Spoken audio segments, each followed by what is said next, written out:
Shalom, salam damai, berkah dalam.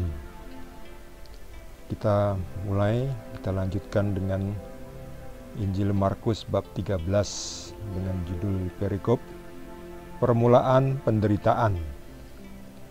Ketika Yesus duduk di atas Bukit Zaitun berhadapan dengan Bait Allah, Petrus, Yakobus, Yohanes, dan Andreas bertanya sendirian kepadanya, "Katakanlah kepada kami, bila manakah itu akan terjadi, dan apakah tandanya kalau semuanya itu akan sampai kepada kesudahannya?" Maka mulailah Yesus berkata kepada mereka, "Waspadalah, supaya jangan ada orang yang menyesatkan kamu. Akan datang banyak orang dengan memakai namaku dan berkata, 'Akulah dia,' dan mereka akan menyesatkan banyak orang. Dan apabila kamu mendengar deru perang atau kabar-kabar tentang perang, janganlah kamu gelisah.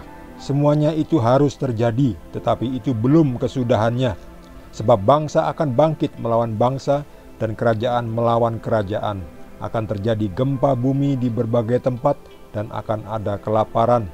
Semua itu barulah permulaan penderitaan menjelang zaman baru. Tetapi kamu ini, hati-hatilah.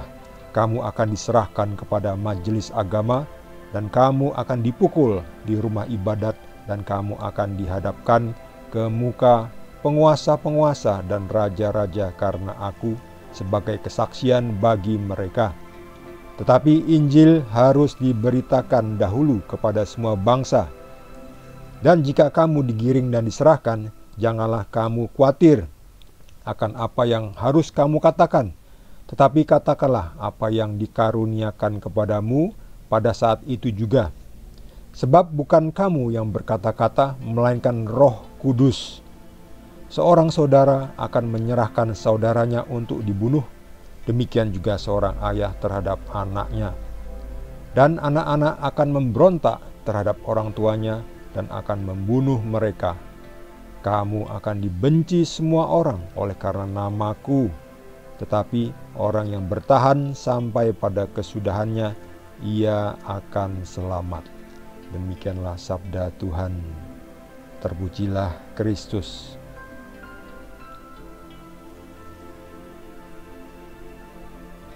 Yesus memberitakan tentang apa yang akan terjadi sebelum kesudahannya. Maksudnya kesudahannya ini bisa diartikan sebagai akhir dunia.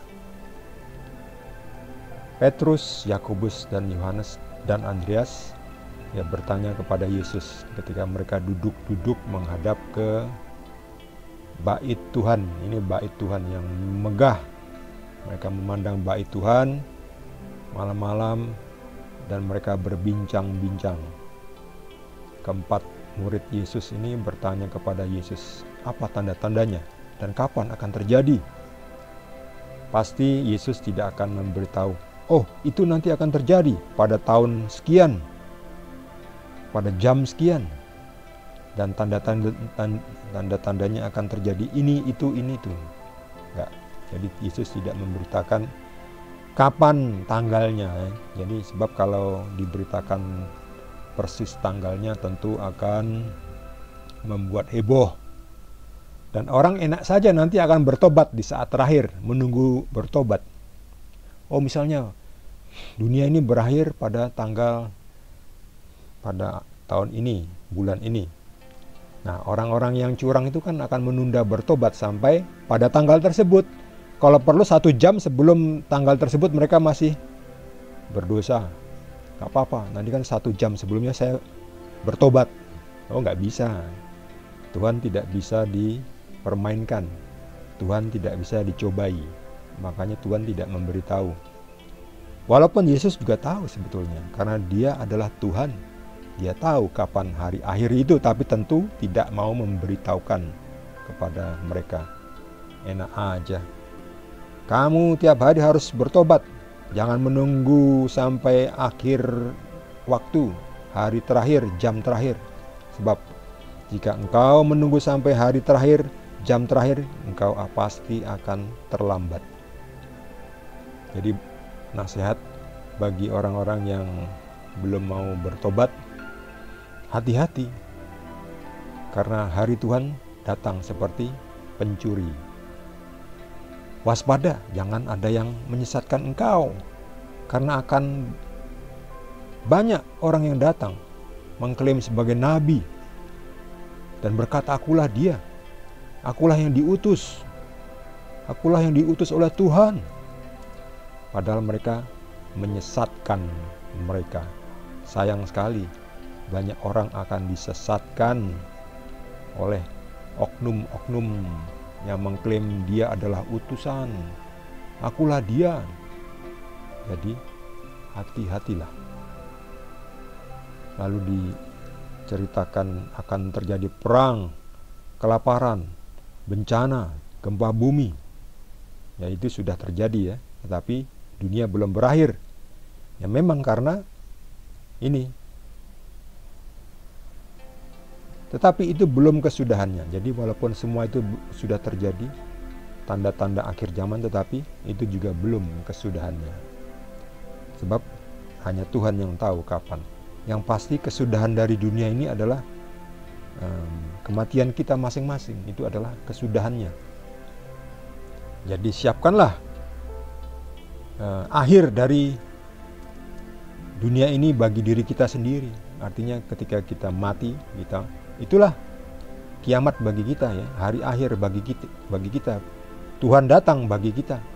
Itulah hari akhir bagi kita. Nah, siapkanlah masing-masing. Sendiri-sendiri siapkan, karena setiap orang harus menghadap. Jadi tidak perlu menunggu kehebohan hari akhir kiamat dan seterusnya, nggak perlu. Kiamat kita masing-masing, itulah yang perlu kita siapkan. Kamu ini hati-hatilah. Kamu akan dianiaya, dipukul di hadapan para pemuka agama, majelis agama, penguasa-penguasa. Betul ya, sampai sekarang ini kan banyak pengikut Yesus yang seperti ini, yang mengalami penyiksaan. Gak perlu secara langsung membuat gereja aja susah, itu kan juga sudah susah ya. Penyiksaan juga ya. Mau gak usah membuat gereja, mau doa aja, retret aja diganggu ya, dirusak-rusak itu rumahnya. Baru-baru ini udah terjadi itu ya, di sana itu, di Sukabumi itu, retret anak-anak, malah dirusak-rusak ya, dibubarkan. Nah itu juga termasuk ini yang sudah dinubuatkan oleh Yesus. Tetapi Injil harus diberitakan dahulu kepada semua orang. Jadi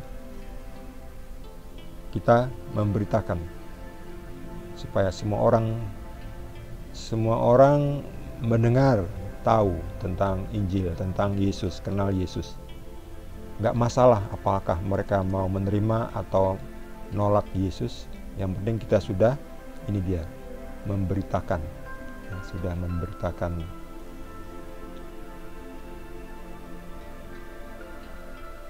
Dan memberitakan.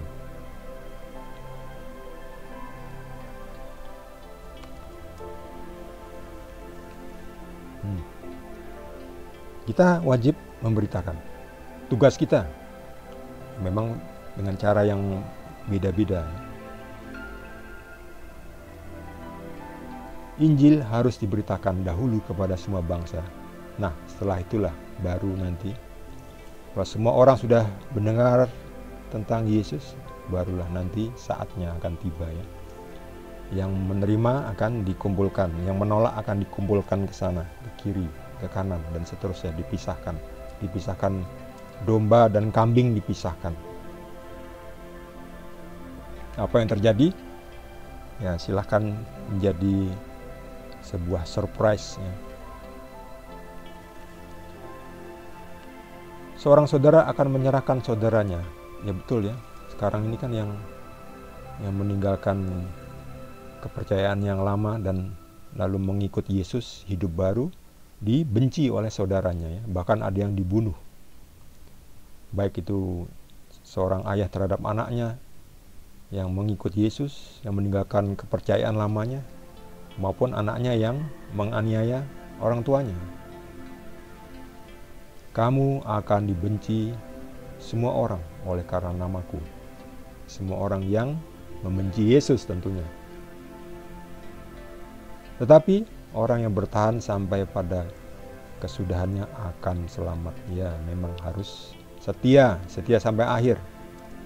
Kalau pada saat akhir kita malah meninggalkan Yesus, ya rugi. Ini Yesus sudah mengatakan, orang yang bertahan sampai pada kesudahannya, ia akan selamat. Jadi jangan pernah sekali-kali meninggalkan. Bertahan mengikuti Yesus, sebab engkau akan mendapatkan upahnya bersama Yesus. Hidup untuk Yesus, mati dan dibangkitkan bersama Yesus untuk hidup bahagia di rumahnya, di kerajaannya. Bagi saudara yang mendapat tambahan pencerahan, boleh juga berbagi dengan kita. Yang belum subscribe, jangan lupa. Kita akan lanjutkan dengan perikop berikutnya, masih dari Injil Markus bab 13.